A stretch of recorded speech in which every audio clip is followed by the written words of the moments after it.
Hey, Fidelity, how can I remember to invest every month? With the Fidelity app, you can choose a schedule and set up recurring investments in stocks and ETFs. Oh, that sounds easier than I thought. You got this. Yeah, I do. Now, where did I put my keys? You will find them where you left them. Investing involves risk, including risk of loss. Fidelity Brokerage Services, LLC, member NYSE, SIPC. This message is brought to you by Abercrombie Kids, where the activewear is made for every summer activity, so your mini-me can bring their personal best. Summer days are always an adventure, from day camp to rec leagues and pool days.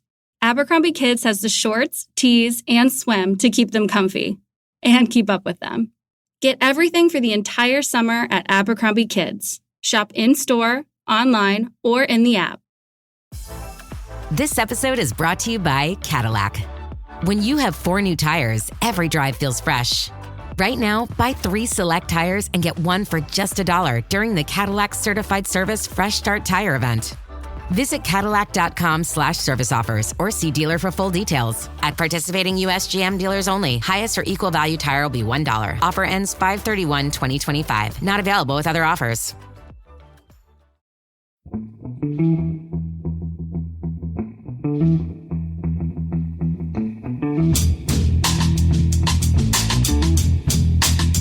Hello and welcome to The Price of Football, the show that looks at the money behind the beautiful game with me, Kevin Day, and Liverpool University's Kieran Maguire, who's currently trying to put me off by pulling funny faces, and it worked, clearly. This is an extra show, it's an interview show, and normally, Kieran, we record these little intros immediately after we did the interview, but you had to bugger off to Wembley. How was the old place? Oh, I just checking it was up to your standards, and yes, it was looking magnificent, absolutely magnificent. You'll have a fantastic day there on Saturday. Yeah, did you find anyone at the FA who could explain why almost exactly the same seat that we had for the semi-final, which cost us 75 quid, is costing us 125 quid for the final? I gather their argument will be that they're giving us 7,000 fewer tickets each, therefore there's more demand, but that doesn't really sit well. Like I said, not that any of us weren't going to pay it, to be perfectly honest, but it's... Well, you just answered your question, captive market. Well, yeah, that's the problem. So today's interview, Kieran, is with a chap called Paul Hurst. We're coming up to 20 years, unbelievably, since the founding of FC United of Manchester, and Paul Hurst was a founder member back in the day, and is a current board member now. So we had a chat to talk about that 20 years and about the future of the club.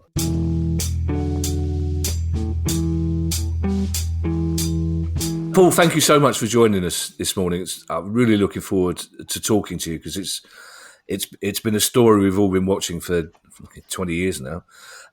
Before we talk about FC United, tell us a little bit about yourself and your life outside football, if you manage to have one.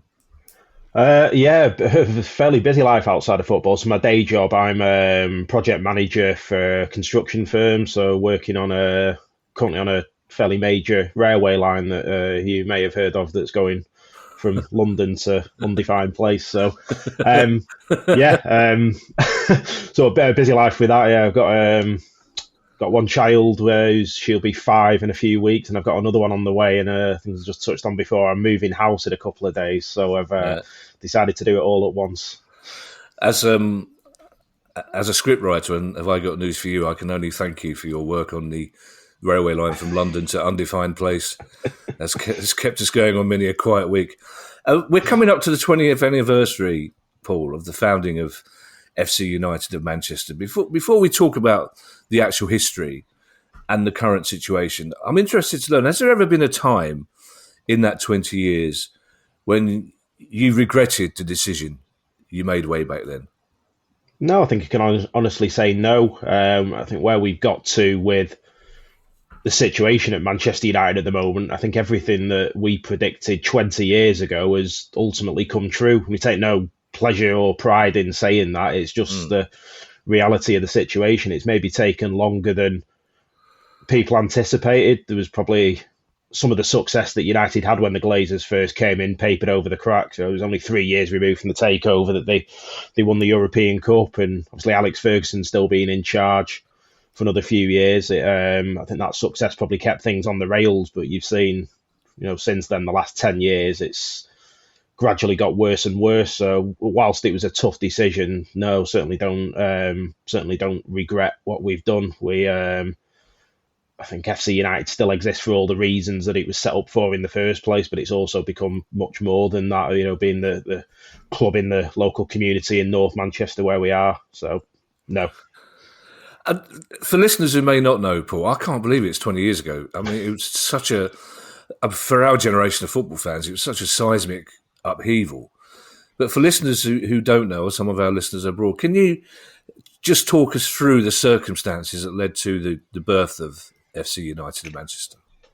Yeah, I mean, you could probably trace some of the origins of that maybe to 10 years prior to that in the mid-90s. So there was the creation of the independent Manchester United Supporters Association in MUSA. So that was founded in 1995 representing some of the issues that, still impact football fans now on ticket prices and games being moved to inconvenient times for supporters and things like the atmosphere in the stadium. One of the genesis for it was United threatening to throw people out for persistent standing, as they called it. So there's kind of always been that militant movement, if I don't know if that's the right way to call it, but something there standing up for what matters to fans. A few years after that, in 1998, there was the Rupert Murdoch B-Sky B attempted takeover of the club, which the fans fought against and was ultimately blocked by the MMC as it was then.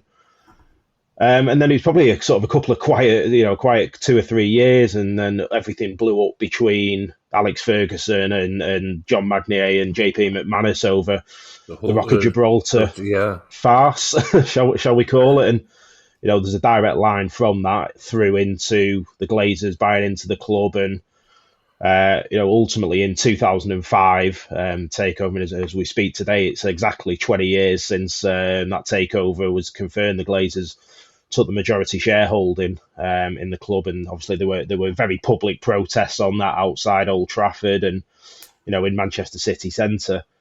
In the build up to that, there was a lot of talk. So at the time I was involved, I was on the committee of IMUSA. We were sort of one of the organisations. You had Shareholders United, must as they are now. Obviously United's always had a big fanzine culture as well, with Red Issue and so on.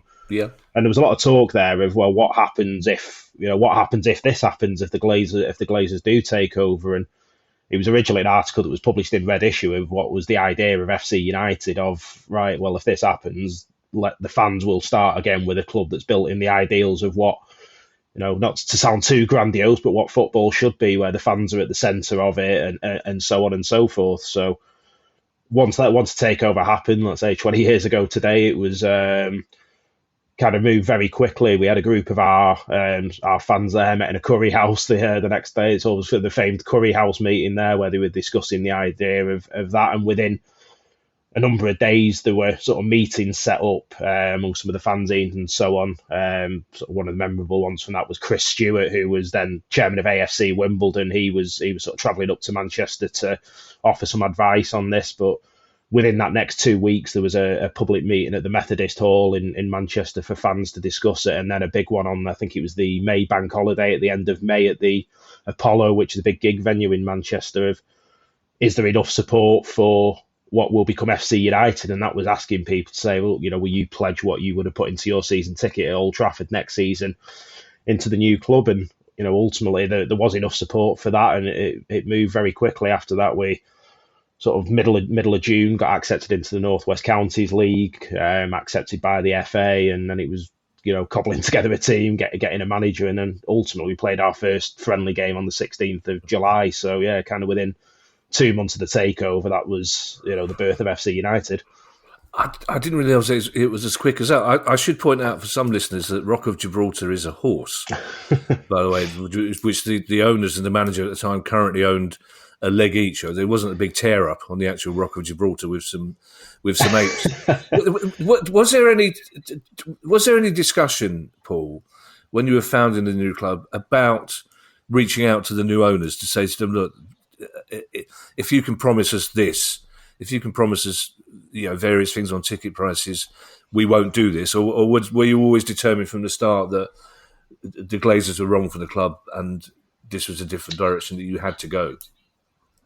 I think it had become apparent early on that they had no interest in that engagement with the fans. I mean, what was quite interesting in the build-up to the takeover, this is when David Gill was still CEO of the club, and you might remember some of his public pronouncements at the time of, I'm with the fans, and even Alex Ferguson to an extent, although they were limited in what they could say legally, but every indication was, oh no, we're behind the fans, and we'll be fighting against this and pushing against it. And in that sort of probably the 2 years up to the Glazers ultimately getting the majority control there was no engagement with the fans whatsoever, and people had seen what their record was like in the Tampa Bay Buccaneers, the NFL team that they own there, and so I think that there probably were some attempts, but it was very, very obvious very quickly that the Glazers were coming to Manchester United for one reason, and that was to make money. I mean, we always look back, I'd say this day 20 years ago was where those protests were outside Old Trafford, which ultimately, resulted in the Glazers being sped away in the back of a police van. Yeah. And you would think most normal people would say, oh, this is probably somewhere where I'm not wanted. Maybe I'll think again, but it's never seemed to bother them. So I think probably the short answer is that I don't think that was ever really an option or a reality that they were ever going to listen to the fans in that way. Kieran, can I just bring you in here on a bit of financial history? Because first of all, I have to say, until I was doing some research, it may surprise you, Paul, that I do actually do some research on these things. But until I was looking at the story yesterday, I'd completely forgotten about the Rupert Murdoch B Sky B bid in 1998. Was that, first of all, was that ever a serious bid? And then secondly, the whole thing about the Glazers, which shocked the world of football, was this idea of a leveraged buyout. That none of us, there was no Price of Football pod at the time, how would we know? But none of us had ever heard of this concept before, that these people could use basically Paul's money to buy Man United and make a fortune out of it. Was that an entirely American concept? Well, if I look at those in turn, the Rupert Murdoch bid was very serious. Sky very quickly realised that Manchester United were the biggest ticket in town in terms of subscriber numbers, in terms of viewers. So from their point of view, their big worry was losing the Premier League contract. So if Rupert Murdoch owned Manchester United, I think that he felt that he would be able to carry additional influence in terms of any additional decisions being made when it came to renewing the contract. It has to be said, Sky have always been the leading broadcaster, and they do, as we know from a qualitative point of view, they do an amazing job. The broader issues, which I know which Paul was concerned about, which have come to light in terms of kick-off times and the moving around of football is a separate issue. So yes, he wanted to get his hands on it. He saw the value, horrible word to use because you're a football fan, the value of the brand, both domestically and internationally. The first couple of iterations of the Premier League TV deal, when the Premier League went overseas, everybody wanted to watch it and everybody wanted to watch Manchester United. So from Murdoch's point of view, it was an opportunity to get his company, his brand in effect, into what is now 190 different countries. As far as the leverage buyout is concerned, it's not a purely American thing, but it is very much a commonality as far as Wall Street was concerned. And ironically, I owe my job. I don't want to upset you here, but I owe my job to the Glazers because I teach in Canary Wharf on Wall Street, and on the day that the deal was announced, I was teaching at the investment bank, and you know the one, who were behind the Glazers. And I'd gone out at lunchtime to just sort of have a bit of a stroll. Nothing had been announced at that point because, of course, it's we're 5 hours behind or 5 hours ahead of New York. Came back, these two huge bouncers were on the door. I go, what's going on here? And they'd also shuttered the windows. I'm going, this isn't what I normally associate with a bank. What's going on? So I pop in and have a word with my class. What's going on? Oh, yeah. Our client, one of our clients is making taking over controlling interest in Manchester United Football Club through an LBO, and we're concerned that a bunch of Cockney regs are going to storm the building and put the windows out. So they had security there. So we spoke through the deal, and going that it was a high risk deal at the time, very, very high risk deal, given the still, we're still going through that transitional phase in football in terms of its popularity. And that's why the interest rates were so high. And going back to what Paul was saying, I was a subscriber to Red Issue, even though I'm not a Manchester United fan, for years and years, simply down to the quality of the writing, the ferocity of the writing as well. They held no prisoners, both within the club and outside as well. So that type of deal, it reflected the risks involved. You saw the interest rates being charged, the PIK loans. I think it was the genius of Sir Alex who effectively allowed the Glazers to succeed. Had it been a more moderate manager and the club had not been successful, I fear what would have happened in terms of meeting those interest costs on a year-by-year basis. And the growing success of the club allowed it to renegotiate those loans in due course. So the loan interest isn't a big issue these days, although it's an emotional one from a fan's point of view. But the numbers involved initially, £1 billion has been paid in interest and dividends in that 20 years. And I think some of them, for those first pick notes, I think they were about 17% was the interest rate on it, and that was in an age of very low interest rates, so it probably reflects that risk. Sorry, can you remind us what a PIK pick? A PIK is a payment in kind. It's where you borrow money, but you don't actually make any cash repayments, and you get interest being charged each year, and then you get interest on the interest. And as Paul rightly says, I think the highest rate it went to was 14.25. And then because Manchester United breached some of the covenants, some of the conditions of the loan, they ended up paying an extra 2% on top of it. Credit card rates, at the time for what's supposed to be a standard corporate loan. Absolutely phenomenal numbers. Well, Paul, let's talk about the club now. I think inevitably I will end by asking your views on Manchester United, but there are different football teams, so I'm really interested to learn how things are now. Just for a bit of context, so I believe you are the country's largest fully fan-owned football club. So what sort I believe so, yeah. Yeah, so what sort of numbers are we looking at here, and how much does membership cost? So we're in the region of about 2,500 members. That's kind of fairly standard. We get between 2 and 2.5. We do see an uptick in interest at certain times. So when the European Super League was coming about a couple of years ago, when there were the protests over that, kind of a surge of interest around that. I think we were maybe up over 3,000 at one point, but we generally fairly steady at that 2 to 2,500. So it's £25 a year to join, so that's flat, and it's a one member, one vote basis. So we are a community benefit society. So the whole foundation of that is that you pay your membership, and we encourage anyone who can to donate a bit more money to help fund it, but it doesn't get them any more power than anyone else. So it's a one member, one vote basis.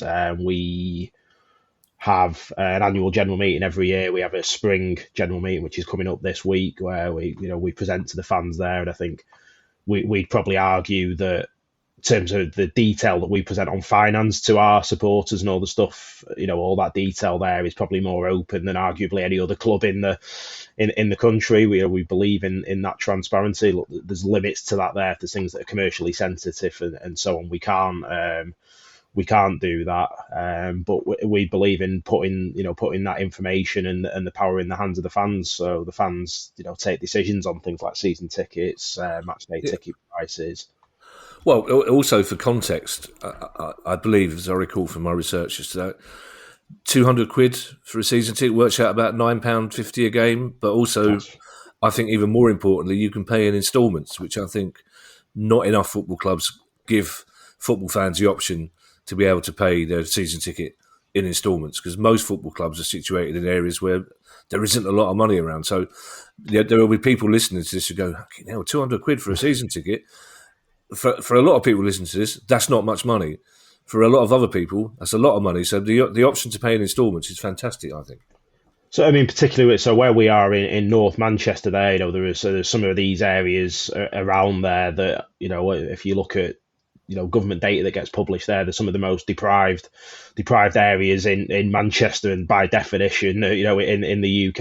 And it's really important to us that we're offering affordable football there. We're actually closer, although we're very close to North Road, which was Manchester United's first ground, and Newton Heath, which the club originally was. We're actually closer to the Etihad now than Old Trafford, but you'll have a mix of people there, whether they're United or City fans. But the reality is they're probably very rarely going to be able to afford to go and watch it there. And for us, it's about showing people that live football isn't something that you just watch on TV or that you see on YouTube. So we have the 6 month installment plan that people can do. I think the important thing with that is that we do that interest free as well. I know there are some clubs who do this there, but it's essentially a commercial arrangement with so they have a commercial backer to it there, and that there will be interest on it.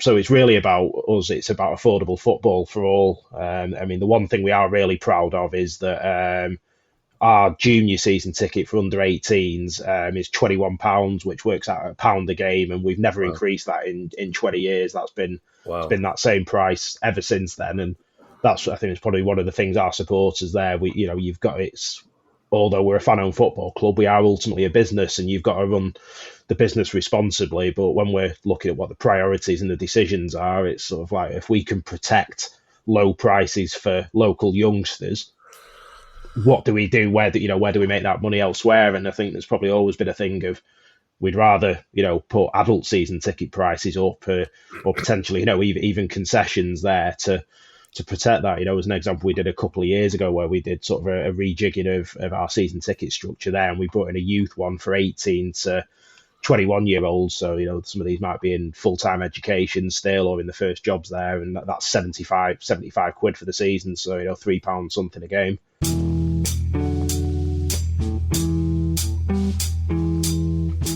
This episode is sponsored by Shopify. When we started The Price of Football and things started to take off, it all got a bit overwhelming at times, as we were suddenly sorting out recordings, interviews, live shows, and our online store. When you're starting off with something new, it seems like your to-do list keeps growing every day with new tasks, and that list can easily begin to overrun your life. Finding the right tool that not only helps you out, but simplifies everything can be such a game changer. For millions of businesses, that tool is Shopify. Shopify is the commerce platform behind millions of businesses around the world, from household names like Mattel and Gymshark to brands just getting started. With Shopify, you get your own design studio that includes hundreds of ready-to-use templates. You can accelerate your content creation with Shopify's AI tools that write product descriptions, page headlines, and even enhance your product photography. And you can easily create email and social media campaigns wherever your customers are scrolling or strolling. If you're ready to sell, you're ready for Shopify. Turn your big business idea into with Shopify on your side. Sign up for a £1 per month trial period at shopify.co.uk/priceoffootball, all lowercase.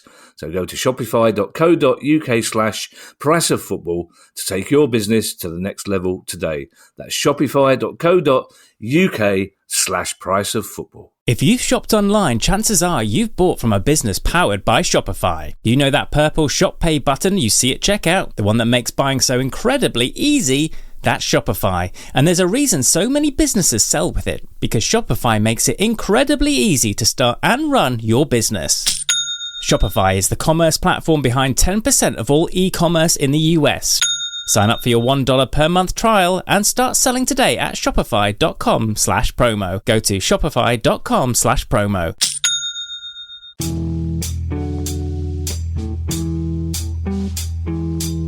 That cheap ticket for kids, it's just forward thinking as well, because what you're doing there is you're growing a new generation of fans who support FC United because they're the local team. Because you've still got your generation; it's still a protest vote to an extent. Yeah. So what you want is a whole new generation of kids who don't know anything about the history, who just want to support the club because it's their local club and it's fun to go to. Well, I mean, we look at it sort of our audience, if you will, is, there probably is that key one there as being an alternative for Manchester United fans, and you still see that now. Obviously, some of the interest that we've had over the last few months with what's been going on at Old Trafford, and then obviously the 19. Yeah, we'll come back to that. But also, being the club for the people of Moston and North Manchester, there has been their local football club, and that's not just. They come out, they play football at 3:00 on a Saturday. We've got a facility there that's there 7 days a week, and it's what do we do with it the other 6 days a week? So that's having, an academy for 16 to 18-year-olds, and the 3G pitch that local leagues and clubs can hire, and function rooms that people got birthday parties or whatever they want to do there for that. It's quite strange for us as a 7th-tier English side that we do get a lot of global interest, especially over the last few months. Some of the requests we're getting in from around Europe and South America and all over the place of wanting us to comment on things to do with United, but also showing the interest in the 20th anniversary. And we do take that seriously. We know that we are. I think we probably started out as a protest club. We'd probably call ourselves more campaigning now, and that's not just for issues affecting FC United fans, but those wider issues that were some of the reasons why FC United was started in the first place, of issues affecting fans up and down the country, whether that's ticket prices or things like FA Cup replays being scrapped, which have really scrapping tradition for the benefit of top flight clubs essentially there. Really is harmful to your lower league clubs. And I think everyone talks about the magic of the FA Cup. Some of the most famous moments there are things that have been in replays, and they're sadly in reality is they're probably gone forever now.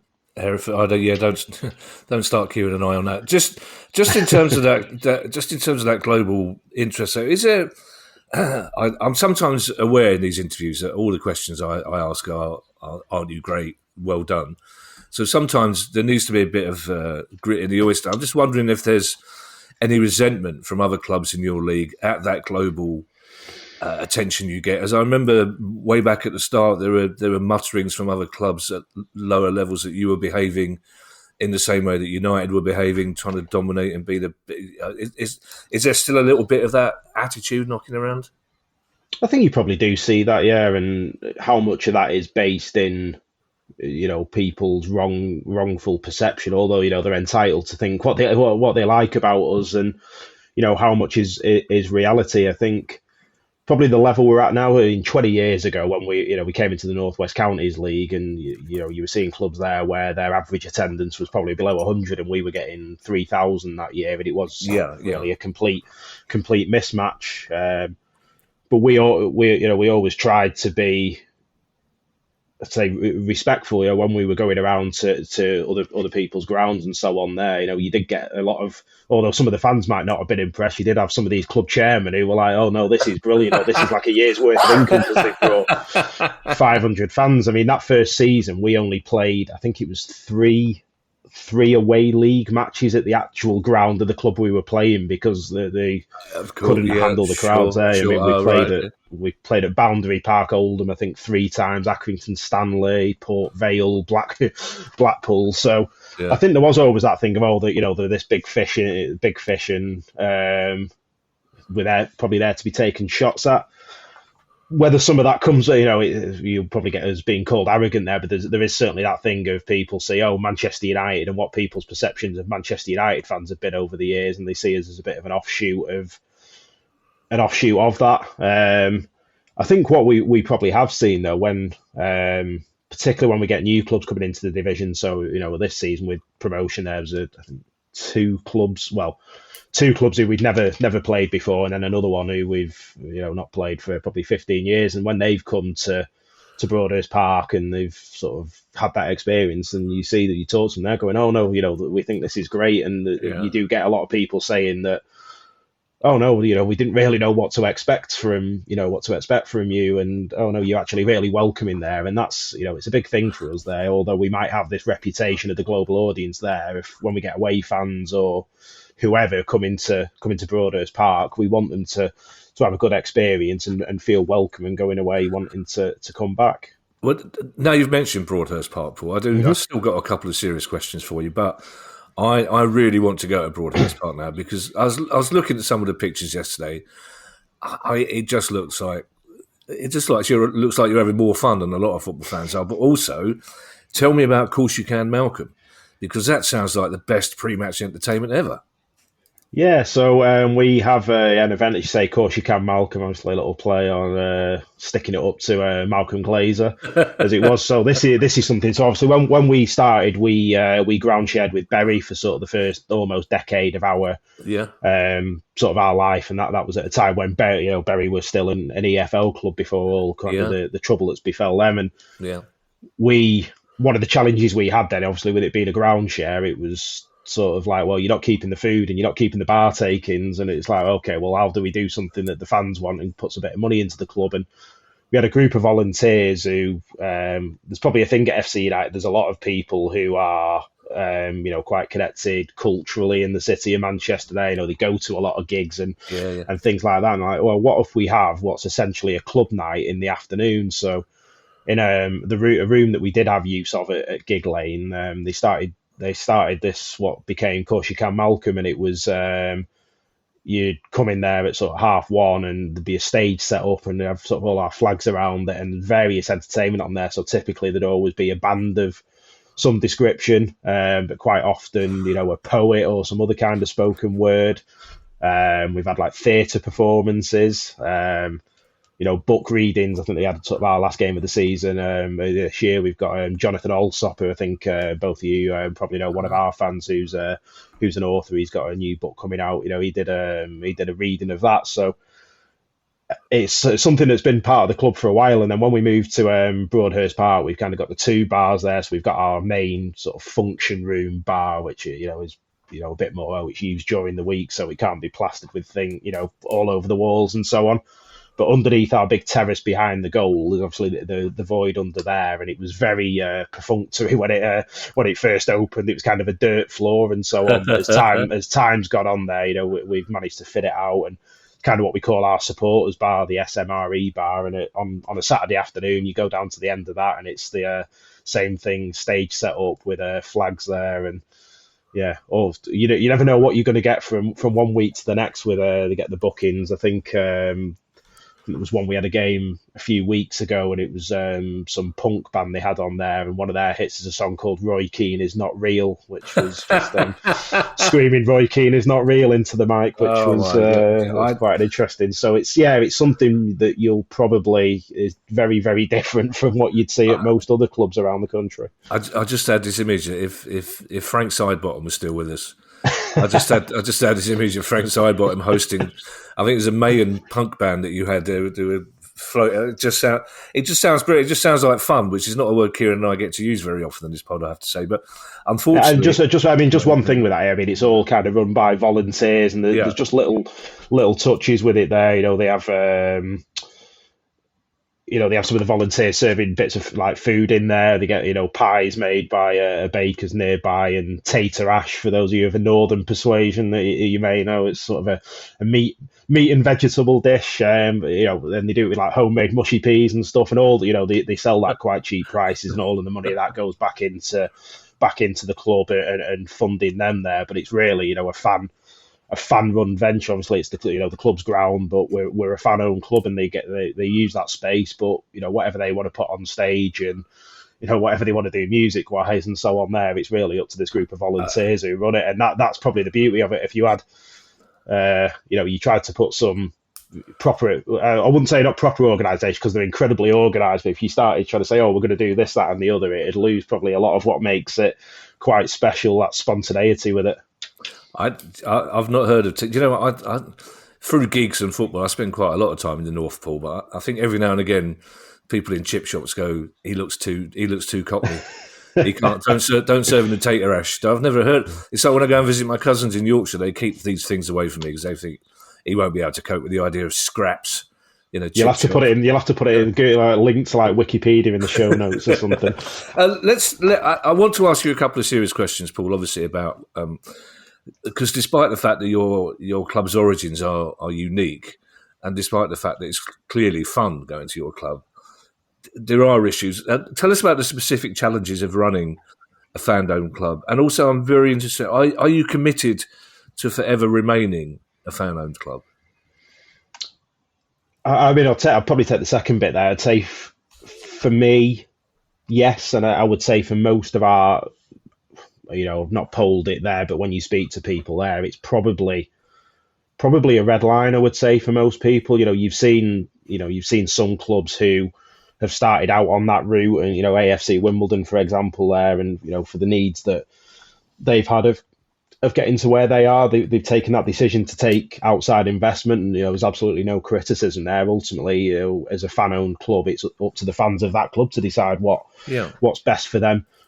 I think it's probably really ingrained in our identity of, we truly believe in that 100% fan-owned football, and I can't envisage a situation where that would change any time in the foreseeable future. But ultimately, that would be the decision of the fans to do that if they so chose. But it seems to me a remote possibility. And yeah, for me, I can't really envisage any situation where I would vote in favour of that. But that brings the challenges there of ultimately it's down to us as fans to make a success of the club. And I think I always talk about when the club started, I was 19, and it was, we were running around all these little towns and villages in Lancashire and Yorkshire and having a great time. And we had, Gig Lane hired as a stadium, and it was you pay your rent payment to them, but there's not really all that much to think about. And, I'm 40 in a few months, and it's probably mirrored my life there. If it's like, well, now with the reality where, we've got a house with a mortgage to pay on it. And it's very different of, okay, the toilets are broken, we've got to get that fixed, or making sure the pitch is right, or we've got a 3G pitch that we need to maintain, and everything that just comes with that bit of having your own stadium to run. And it's a fantastic place to watch football. We love being there. Away fans come, they love it. You've seen the pictures of it. There were challenges in the construction of that stadium. We were originally meant to be in Newton Heath, which would have had that sort of very historical significance. There was a site identified there, ultimately fell through for probably reasons I better not speculate on a on a podcast. But yeah, let's just say it's quite close to the site was fairly close to the Etihad, and that may have had something to do with it. But in fact, Manchester City Council, they identified the site that's now Broadhurst Park, but it was a bigger site, and there were challenges with the construction of that, so it was delayed. Not necessarily universally popular with all the locals when we were going around there, which is, understandable. If you think you go to most people, you're going to have a football ground built on your doorstep. Sure. You might not like that. So, ultimately there was delays to that and a cost overrun in the building of that stadium. And that's been a challenge for us, ever since. People look at our crowds and what we get in the league, and we're not necessarily the biggest fish in this league anymore. You've obviously had Macclesfield have just been promoted out of here. It's just, Bury have just been promoted to the division below. They may well come up again. So we're not necessarily that big fish. Typically, we do have one of the largest attendances there, but when people see that, they think, oh well, they must be rolling in money there, and they've got a big budget and so on. And the reality is that we really don't. When we go to away clubs, we'll be in the boardrooms there, and people are generally fairly open when you speak to other directors and saying, oh, how much are you spending, in the round a week on wages. And I think we benchmarked ourselves last year and probably said we were definitely in the bottom half of the league and more likely in the bottom third. So a lot of the last few years has been, and especially since COVID, has just been really about securing financial sustainability, because building the stadium, as fantastic as it is, and having somewhere to call a place of our own, and especially that being in the city of Manchester, because as good a time as we had at Bury, it's, if you know the geography, it's not Manchester, it's a fair way out of there, and we always saw ourselves as a Manchester club.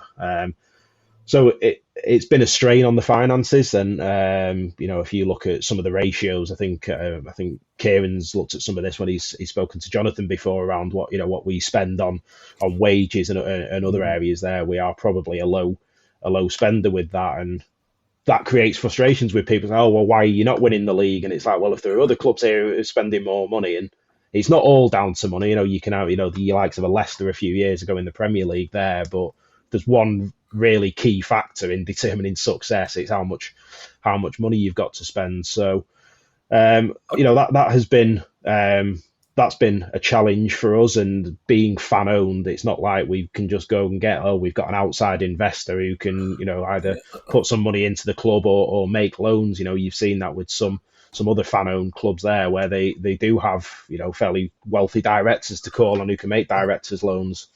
I want to come on to that, Paul. First of all, pausing only to say that I've had to stop listening to 606 until somebody tells Robbie Savage that the answer to every question is not Macclesfield. Essentially, angry Spurs fans phoning up yesterday, and the first thing he says, "Well, Macclesfield are doing well. None of us give a toss." Robbie, we do. We do because it's a great club, and I remember the old club. But there are other clubs out there, Robbie. Yeah. He's really funny. He's really funny, Robbie. You got to know him sort of vaguely over the last couple of years while they've been in our division, and it's sort of you go to the Moss Rose there, and you sort of be in the boardroom there, and obviously he was manager this season, pre-season, and he'd come in and he was like really down to earth, and chatting there about everything there, and then there's just something there as soon as it's a microphone or a crowd in front of him, it's like, oh, there's a character, Robbie Savage. But he's we've had them chats with him there. When you talk to him about the realities of running a football club as he does as well, there he's been really open with stuff. Yeah, like that. But he's an entertaining character. He wasn't down to earth when he did Strictly. I suppose just on the financial aspects. I mean, success and ambition is different for you, I think, because you're you're a very different example to other football clubs. So in a way, just you being there as the antithesis to the Glazers is success enough in a sense. But also, that also brings financial problems, because if you set yourself up as the club for Manchester fans, you then can't charge through the nose for tickets, can you, or for merchandise? You have to behave in a different way, which again limits your financial intake, doesn't it? It does, and we've we have that line of look, every time we get a team who runs out at 3:00 on a Saturday, that's a success to us, because there were people back in 2005 who said, "Oh, the club won't last until Christmas," and here we are 20 years on. But you're absolutely right. It does. It's about cutting your cloth accordingly, and we'll speak to people and they say, oh, well, what happens if you get to League Two or even League One then, and you've got all these principles, and what do you do about that? And I really look at it I think probably we as a club look at it in a different way of, well, we will go as high as we can in the divisions while holding true to some of them principles that we believe in, like the affordable football and the various things there. And we know that, highly unlikely that we'll ever be a Premier League club for those reasons. But I think we will be happy there that we want success on the pitch. we're a football club. That's what we're about. There's a lot of other stuff that we do in the community and so on. But we will probably go as high as our principles will allow us to, and they might mean different things to different people. We fairly famously don't have a shirt sponsor on the front of our shirt. We never have in 20 years, and that's in our club rules. I think there's probably still a majority would say, no, that's what we don't want that sponsor there. It's something that's quite symbolic. That might change over time. Ultimately, that'll be down to the members, but we have to be quite honest as a board when we speak to people of, right, okay, well, you're not talking hundreds of thousands of pounds at this level to have a shirt sponsor, but there is a financial impact of not doing that, and then it potentially impacts on the club sponsor as well, because if you've got a club sponsor, they typically want to be on the front of the shirt, so it cascades, and we have them honest conversations with our members of, right, well, the reality is if we're holding true to that, we've got to find, you've got to find that money from somewhere to run the club, and I think people accept that, but it certainly means different things to different people. We probably got some of our fans there who would say, oh, I don't even want to get as far as the National League because of that level. You can't have a beer while you're watching the match in view of the pitch, and people have got used to that. You probably have some of our fans who would say, "Oh, I'd love to go back to the North West Counties League, we were 20 years ago." And I think some of that's the old nostalgia thing when everyone was 20 years younger and the hangovers weren't as bad. And we had some great times down in that division. The reality is, for where we are as a club now and having Broadhurst Park, that wouldn't be very unlikely to be financially sustainable for us. But it's very people have got different views of of what success looks like to them, but. Yeah, it's about really going as far as we can while staying true to those principles that make FC United what it is. Well, financially, and I'll bring Kieran in off the back of your answer, the other big difficulty is you're reaching a level now, you mentioned the National League, you're reaching a level where clubs at National League level and even below are okay with running at a massive loss because they've got an owner who will subsidise those massive losses. That's simply not an option for you, is it? It's not, and that is the difference for us. We've got to make it self-sustainable, and it is really worrying what we're seeing in, even at this level of non-league with what clubs are spending. There's very few clubs, us included, for the last few years. We've been running at a loss the last couple of years since COVID. There, last year we did turn a small sort of core operating profit, but it's a real challenge. But you are seeing there's teams. It's really, they're betting the house on success, really, there. I think we've seen clubs in the division below who are losing, hundreds of thousands of pounds a year. There's one around the other side of Manchester to the south. It was Wythenshawe Town when they'd come up out of the North West Counties League, so 2 divisions below this there, and you kind of see it's like, wow, how is this sustainable with that? And it just seems to happen year on year. I think what we're seeing in the Football League, well, probably what we saw in the Premier League, is now flowing down into the AFL, is now flowing down into non-league. And maybe 20 years ago, where you would have a reasonably rich guy who could afford to buy maybe a League One or a League Two club, even that's out of reach now, but they still want the perceived success or the perceived pride in having a football team. And unfortunately, you're seeing probably a string of bad owners even at this level. We saw Blythe Spartans, really famous, great non-league club. Their FA Cup history, they've suffered 2 relegations in 2 seasons, and they're now down. They're going to be playing in the 8th tier next year because they've had a guy come in who's promised all these riches. I think the fans saw through it, but he did it, and within a few months he's landed them in 6 figures worth of debt. And it was one of them. It was not just about, are we going to avoid relegation? It's like, is the club going to survive now? Fortunately, the fans have come in and I think they've rescued it there, but they accepted that it was going to be 2 relegations in 2 years. But it's just a story that keeps repeating and repeating and repeating. We've got another club who I think Kieran's flagged up, who were recently in this division there with an owner who's come in, and you watch their social media over the last week, and it's all, we're signing all these players from clubs 2 divisions higher, and it's like, well, what happens if you then don't get promoted next year? Does this guy get bored? And listen, every club, it's most club, the fans don't have the power that they do at FC United, but for me, I'd have genuine concerns as a supporter of what's more important to me, the fact that my club's still around in 20 years, 50 years or whatever, or chasing success over the next 5 years.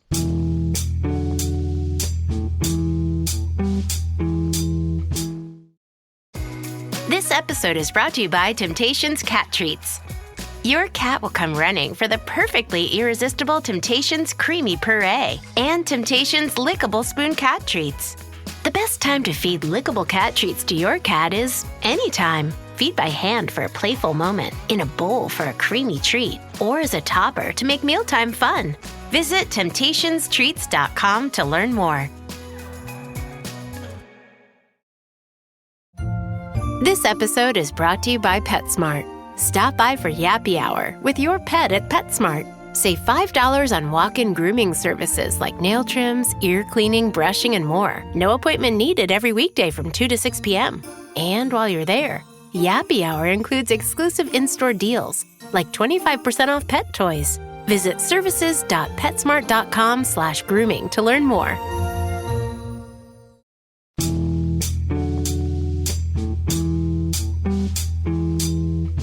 I'd like your comments, Kieran, off the back of that. I presume the club Paul's mentioning there is Matlock Town, who, when we were in Rotherham a couple of weeks ago, was the subject of quite a few questions from concerned locals. But I think that's the biggest change in the pod since we started 5.5 years ago, Kieran, is that we simply didn't have these discussions about clubs outside the EFL. And we were talking about League One and League Two clubs with unsustainable losses. And now suddenly we're talking about Northern Premier League teams and below with unsustainable losses. How far down can that go before people see sense?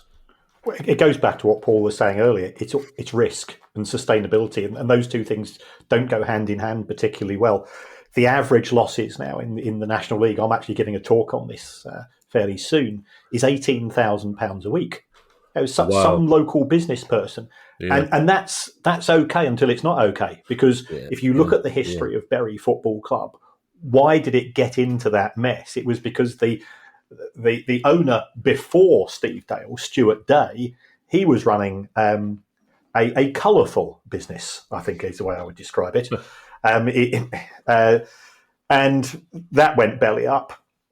We saw Stockport County. Now, I lived in Stockport for quite a few years. When they dropped down into National League North, somebody else comes in, a local Stockport fan, but it cost them £5 million to get out of the National League. Yeah. And you can't, in the case of FC United of Manchester, you can't go to the fans and say, well, we need £500 a week from at least 1,000 of you. It's simply it's not feasible. It's not realistic, and so on. So it is scary. The numbers that I'm seeing week in, week out, and I remember reporting on Wythenshawe Town. I've been in Wythenshawe on plenty of occasion. I've seen gigs there, and it's not a wealthy place. So where is this money coming from? Yeah, and I think just that, with Matlock Town, obviously they've been relegated this year. Like, a real shame for them. They're a great club. I don't know if you've ever been there. It's a fantastic place to go and watch football. A really good setting there. It's one of a away day that always really enjoyed, and a good set of people we've always met behind the scenes. And when we saw the rumours of what was going on there, and we probably actually had a bit of insight into that, because we played them back in January, and when we were in the boardroom at half time, we saw, I think at the time he was just referred to as the investor. At the time, we now know is David Hilton, and I think Kieran's been into some of what his history is around football clubs and so on. And no shade on Matlock Town at all. They're a great club, and I hope things work out for them. For certainly me personally, I don't want, is it really worth chasing that success? And you've seen all these signings of players coming in, and is that sustainable? I hope, really hope for their sake that things go well for them, and they do survive, and they flourish. But when you're talking about spending that kind of money, we've just seen the same thing time and time again, and it's a concern, because I'd hate to see another Matlock, really nice town, great little football club there. You don't want to see that going going south, basically. Yeah. There's nothing wrong with going south, Paul, in different circumstances. I've got two more questions for you, Paul. The first one I'm almost reluctant to ask, because it's about a completely different football club. But I would like to get your take on the ongoing issues at Manchester United, and whether it's acting as a brilliant recruitment campaign for you. You indicated earlier on that there are times when your membership would peak if the Glazers did something stupid. I guess there are a lot of people considering coming across to you now, aren't there? Yeah, I mean, it's hard to know where to start. It's all of the issues that they're facing currently go back to the Glazers. You can trace all of this back there, and I know we talked a little bit earlier on about sort of the level of debt and so on, and the leverage buyout. I mean, ultimately, I think it's something like £100,000 a day that United are still paying in interest on the loans, which is, in the context of the revenue they make, maybe isn't that much. But when you see what obviously Jim Ratcliffe's come in, and some of the decisions that are being made, which just seem penny pinching, I think is probably the right word. Cutting 40 grand a year to the Association of Former United Players, and some of the stuff around the United Foundation, it all goes back ultimately to the decisions that the Glazers have made and what the Glazers have done to the club. For me, Jim Ratcliffe, it's just such an odd situation that he's put himself into, because when he came in, it was the whole thing of, he's going to be running the sporting side. And I mean, that's interesting in itself, because you look at sort of some of Ratcliffe's sporting history, and I think that there's probably a lot of gloss that's been on this. Nice, not necessarily been a roaring success the whole time. He bought Team Sky Cycling, rebranded it Ineos there, but they were a wildly successful team for a number of years. He's put 250,000 into trying to build a boat to win the America's Cup, and doesn't seem anywhere close. So I think there was obviously bringing in Dave Brailsford, and then he's I'm going to bring in Ashworth, and we'll turn this into a sporting success. And it's what's actually become for him. He's become a lightning rod for the Glazers, really, hasn't it? Because every decision that's taken is now being pinned on him, and the Glazers must be sat in Florida just absolutely laughing all the way to the bank with the money that they've taken out. I think one of the problems that Ratcliffe faces is when the Glazers came in, you probably did have some people going, let's wait and see, maybe it'll work out okay. And I think we touched on before, for the first few years, that probably was the case. You say United won the European Cup a few years later. Ratcliffe's definitely not getting that benefit of the doubt, and probably nor should he. He's probably spoken to the fans more than the Glazers have in his 2 years in. The Glazers have in 20 years, and he did that media blitz a few months ago with Dan Rohn, and I think he did Gary Neville and so on. But the more you listen to some of the stuff he's come out with, the more unanswered questions there are from him. There's a lot of what he says doesn't stack up. I mean, did he use the phrase forest of numbers when he's been asked about some of the challenges there? And it's like, well, you're a guy who's worth, I don't know what's his estimate of his wealth, 20 billion, 25 billion, and you've put £1 billion into the club, and we're meant to believe that your due diligence was such that you weren't aware of some of these problems. And he's talked about whether the club will run out of money by a certain time, but then he's paid a massive premium on what the shares were trading at, and he's cast doubt on whether Sheikh Jassim of Qatar exists. I think he's done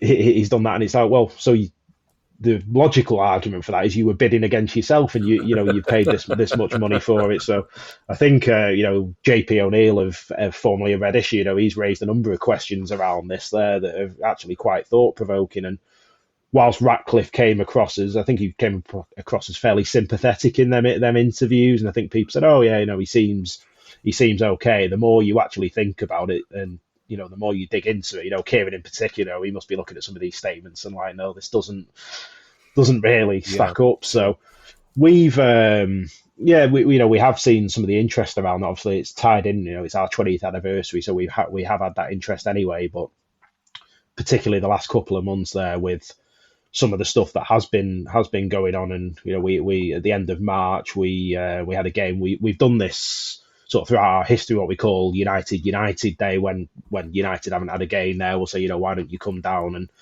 and do this? And we were planning to do it that weekend anyway. It was FA Cup weekend, but they had the 1958 group from Old Trafford who were leading the protest there, sort of reached out to us and said, why don't we meet up and have a chat? And that was the first time really in 20 years that we've had any sort of United fans group reach out to us in that way. So wow. They came down to Broadhurst Park on a Tuesday night, and we just sort of sat in the bar, probably spoke for about 2.5 hours, and we could have spoke for another 2.5. I think we came out of it saying it was almost like therapy, because they were asking us some of our experiences of protesting 20 years ago and what they thought we were doing well, and what else they could be doing. And as part of that, we said to them, look, we're having this United Day. Why don't you, speak to your, all your followers there? Said, let's come down and let's have a visible protest out the ground. And look, you've got no game this weekend. Instead of going to IKEA or whatever, why don't you come and watch a football match? Typically, as it always is, when we have one of these ones there, we get a big crowd there. We got beat and didn't play well, but yeah, it definitely is. And we say we are there as if you can't afford it. If you're getting priced out of Old Trafford, and we've seen that this year, the whole 66 quid tickets stuff, and I mean that the one for the Europa League one the other day of the guy who'd sold he couldn't go to the game and had sold his 2 tickets back for 57 quid to the club at their face value, which had then gone back online as 399 quid hospitality packages.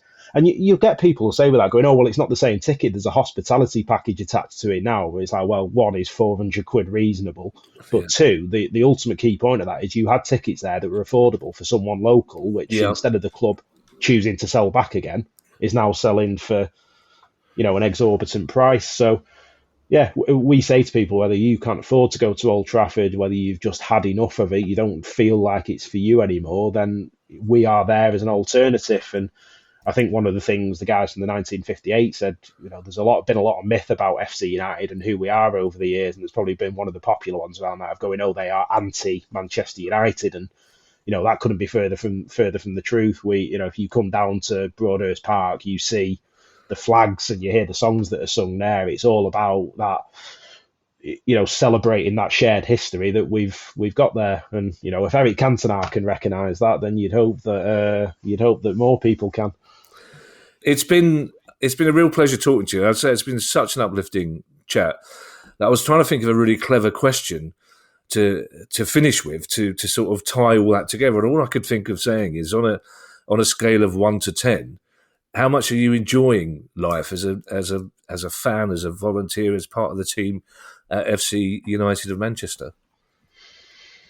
I mean, the obvious answer to give is 10, isn't it? You're running your own football club, and it's ultimately the destiny's in the hands of the fans, the ones who care the most. So it's fantastic, but being realistic about it, it is a significant challenge running a football club. Anyone who's been involved in football will tell you that. And we have our somewhat, I hate using the phrase somewhat unique, it's either unique or it's not, but of having that, being fan owned there, and the financial challenges and what that poses for the club. We can't go out there and say to someone, oh, can you just put a bit more money in there? If we've got cash flow issues, it's down to us to solve it. So that there are stresses around that, and the amount of time and effort that goes in from our volunteers across, whether that's on match days, but particularly on non-match days. As a board, there's 7 of us. We're all volunteers. We don't get paid for it.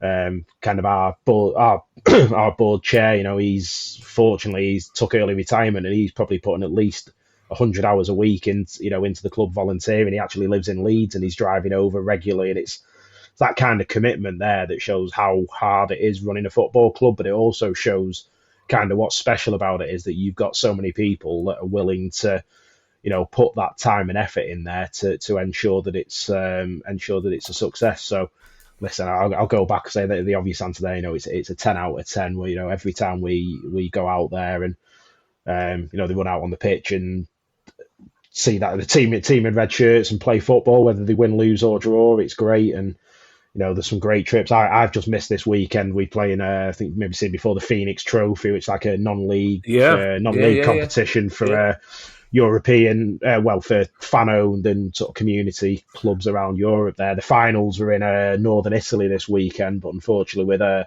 with a pregnant wife and a house move, I've had to miss that one. So I've had plenty of pictures and messages sent over to me this weekend, giving me some stick for being stuck in Manchester. But, it's experiences like that, if we were a different club and we didn't have the identity we do, that we may not have had. I've watched FC United walk out in the San Siro. They played the Phoenix Trophy finals there 2 years ago, and that was quite surreal because the last time I was there was in 2005 watching United versus Milan in the Champions League, and to go back there 18 years later and see my own team that I own a part of walking out in a stadium like that is quite an amazing thing. So for all the challenges of running the football club and the stress and the organisation there, just getting to go enjoy moments like that. And also I think the one for me is particularly local kids and young people from the area of some of them coming to the game for the first time and, walking in. And I think we all remember that, don't we? Our first time going in a football ground and being like, wow, the colours and the noise and so on there. And I'm certainly far removed from that. From my first game at Old Trafford was 1992, and United played Wimbledon as they then were, and we got beat 1-0. So that kind of how I fell in love with going and watching football after that is anyone's guess. But just having the club there to be there for local people and local kids, and giving them that experience they might not otherwise get of watching live football, it makes all of the hard work really worth it. Paul, it's been a pleasure talking to you. Thank you so much, and we wish you all the best in your future endeavours, and with the move and with the baby, obviously. Thanks a lot, and I look forward to seeing you at Coach Cam Malcolm. We'll bring along the cardboard cutout of Eric Cantona so you can have a selfie with him. Oh, I'll bring the FA Cup along.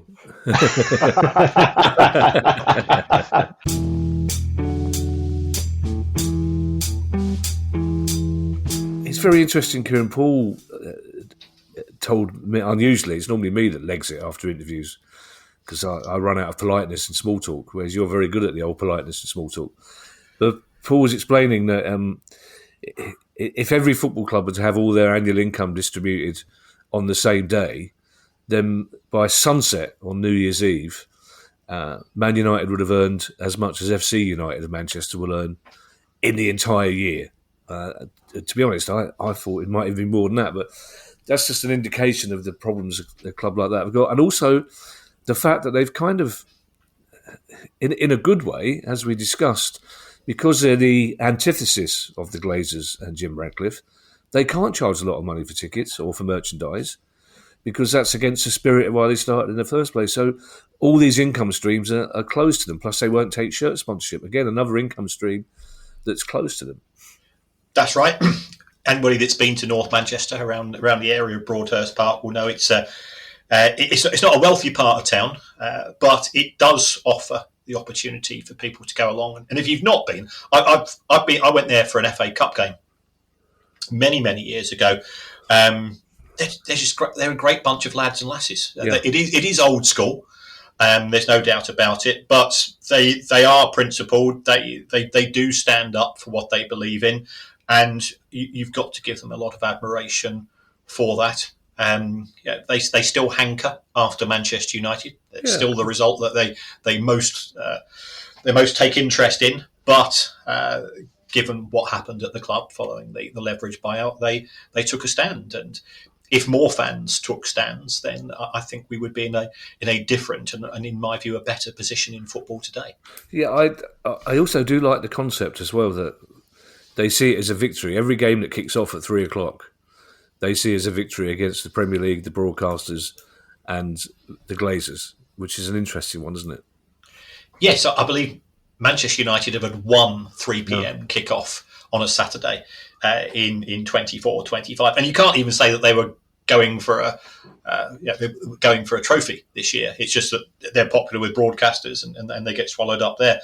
For those people, again, that like that routine, that rhythm of meeting up at Saturday lunchtime with your friends, having a couple, going down, having a sing-song, knees up, living together. I think there is that element of romanticism about FC United of Manchester, and long may they continue. Yeah, and normally, Kieran, finally, one question we always ask of members of fan-owned clubs is the limit of their ambition, which we know, we've talked about that a lot. If a fan-owned club wants to get beyond the middle of League One, they're really pushing it. But it seems that with FC United of Manchester, existence alone is their ambition in a way. They seem to realise that they're never going to be anything other than a National League One side. And it seems if Paul is representative of the other members, he would hate to relinquish the membership scheme just to maybe get a division higher. Yes, and you can understand that. I mean, if your ambition is Swansea on a Tuesday night in the Championship, why go down that particular avenue when the alternative is to have that independence And I lived in Manchester for 40 years, and Manchester's always been a fantastic city in terms of its independence, and we're proud of the history of the city, all the way going back to Peterloo and the 10,000 people who claimed that the Sex Pistols gig at the Free Trade Hall in 1976 and so on. It's part of our heritage, and I think FC United in Manchester is part of that slightly arsey, stroppy spirit of the city, which I find so wonderful. The Tony Wilson-ness of the city. I used to love having arguments with Tony Wilson because he just wouldn't accept. He once went through this whole list of he dismissed all these London bands. David Bowie, crap. The Who, crap. It's just madness, crap. Just everybody, crap. And then we went through the Manchester bands, are all brilliant. And I went, well, the trouble is we're both gazumped, aren't we, by Liverpool? Because the Beatles are the best. And he just wouldn't know. No, the Beatles are overrated. Rubbish. What happened to you in Swansea on a Tuesday night, Kieran? That's always your example. I'm getting really worried that something that your subconscious is bubbling upwards. It was my 21st birthday. I was single. I'd never had a girlfriend. That was my 21st birthday. I feel we've taken the first steps towards the couch here, Kieran. We'll start doing a bit of role play next. Don't forget, you can now join our Price of Football Club. We will get ad-free listening, bonus episodes, and more. And, tomorrow night we've got another bonus, Kieran. We've got our Q&A Zoom tomorrow night. So you've still got time. Hang on a second. Yeah, if this goes out... Oh, no, if people listen to this tomorrow, they're already club members. So, oh, man, it's getting confusing. Anyway, to get all those benefits, you can go to the Price of Football Club, and you can join that by going to priceoffootball.com and clicking on Join the Club to sign up today.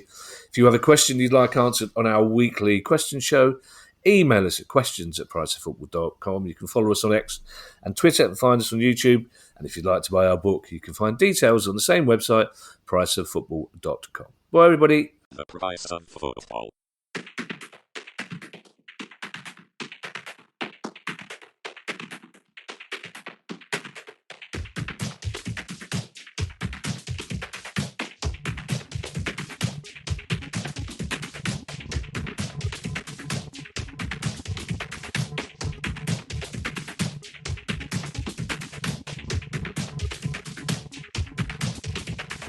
The Price of Football.